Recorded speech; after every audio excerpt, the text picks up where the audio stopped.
नासिम ख़ास वासण शागिर्दियाणी फ़हमीदा लगारी केस में जवाबदार आबिद लगारी की ज़मानत वारी दरख़्वास्त रद्द कई वई आहे। अदालत बिन शागिर्दनि प्रिंसिपल ऐं संदसि घरवारी की ज़मानत मंज़ूर करे वरिती आहे। वधीक तफ़सील मालूम कई था तालिब शरखान जी। तालिब, कहिड़ा तफ़सील आहिनि? जी, मीरपुखास जी निजी यूनिवर्सिटी ऐं हुन सां लाॻापियल कॉलेज अंदरि हरासमेंट सबबि आगाह कंदड़ मेडिकल जी शागिर्दियाणी फ़हमीदा लगारी केस में गिरफ़्तार थियल कॉलेज फार्मासिस्ट आबिद लगारी जी जुडिशनल मजिस्ट्रेट जी अदालत में ज़मानत लाइ ॾिनल दरख़्वास्त रद्द कई वई आहे। जवाबदार आबिद लगारी के गुज़िरियल पेशीअ ते जुडिशनल रिमांड ते जेल हवाले जेल मोकिलियो।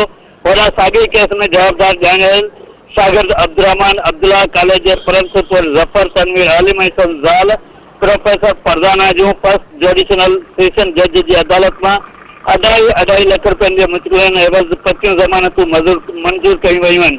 होॾां DIG Mirpurkhas captain retired Faisal Abdullah Chachar पारां जोड़ियल जांच टीम जी सरबराह SSP मीरपुखास सैयद सिदा हुसैन शाह टियों भेरो निजी यूनिवर्सिटी ऐं उन सां लाॻापियल कॉलेज में पहुची फ़हमीदा लगारी के केस हवाले से इंसान का वधिक तफ़सील वरता ऐं संदसि बयान रिकॉर्ड कया। उन दस में SSP मीरपुखास ॿुधायो त अॻ में जेके तफ़सील बयान वरता हुआ उनमें जेके ॻाल्हियूं निकितियूं हुयूं अॼु उन हवाले से यूनिवर्सिटी के चांसलर से मुलाक़ात कई आहे, जंहिंमें यूनिवर्सिटी के घुरिबल रिकॉर्ड की लिस्ट ॾिनी वई आहे त उहो रिकॉर्ड मुहैया करे ॾिनो वञे। SSP चयो त यूनिवर्सिटी के वाइस चांसलर पंहिंजो हिकु इज़ाफ़ी बयान जमा करायो आहे। हिन चयो त जांच दौरान यूनिवर्सिटी अंदरि थोड़े ॿाहिरि वेठल माण्हुनि खां बि पुछा ॻाछा कई पई वञे। जी तालिब भवान जी मेहरबानी।